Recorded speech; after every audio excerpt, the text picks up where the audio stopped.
from Belgium Language Academy. This is Learning French from the News. In this podcast, we are going to talk about a growing issue in France: poverty. My name's Victoria, and my conversation partner is Jean-François.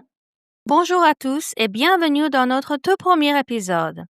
Aujourd'hui, on va parler d'un sujet sérieux, mais aussi très intéressant du point de vue lexical. La pauvreté atteint un niveau record en France. Salut Jean-François. Salut! Alors oui, c'est un sujet dont on a beaucoup parlé ces derniers jours. C'est une nouvelle importante et on va en profiter pour apprendre plein de choses en français.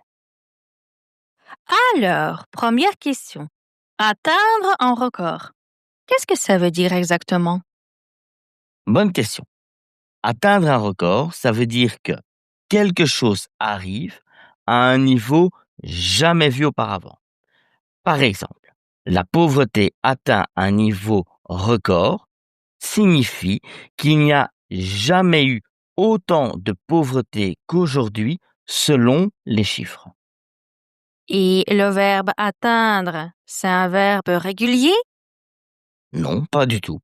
Le verbe atteindre, un verbe du troisième groupe, est souvent confondu avec le verbe attendre. Le verbe atteindre veut dire arriver à quelque chose. Par exemple, atteindre un objectif, atteindre un sommet. Tandis que le verbe attendre, c'est wait en anglais. Donc, attention à la différence. Est-ce qu'il y a un synonyme pour atteindre un record? Oui, on peut aussi dire battre un record. Par exemple, le taux de pauvreté a battu un record cette année. Mais attention, battre un record insiste un peu plus sur le dépassement d'un ancien niveau. Atteindre est donc plus neutre. Et le mot pauvreté, c'est un nom, n'est-ce pas? Exactement. Pauvreté est un nom féminin. L'adjectif correspondant, c'est pauvre. Exemple. Il est pauvre. Pauvre est donc un adjectif. Il vit dans la pauvreté. Pauvreté est donc un nom.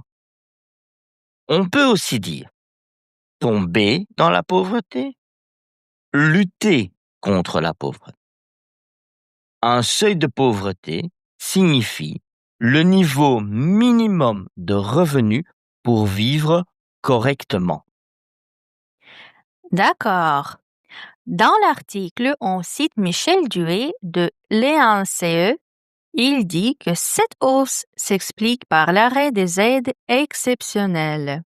Tu peux nous expliquer ce que veut dire le mot aide dans ce contexte? Oui. Une aide, c'est quelque chose que l'on donne pour aider quelqu'un. Ça peut être de l'argent, un soutien, un service.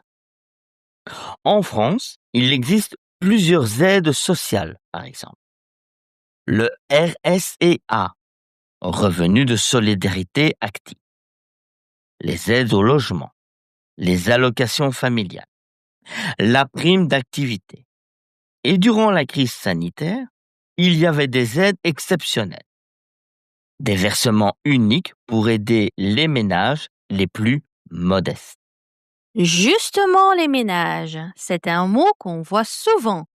Ça veut dire une famille? Pas exactement.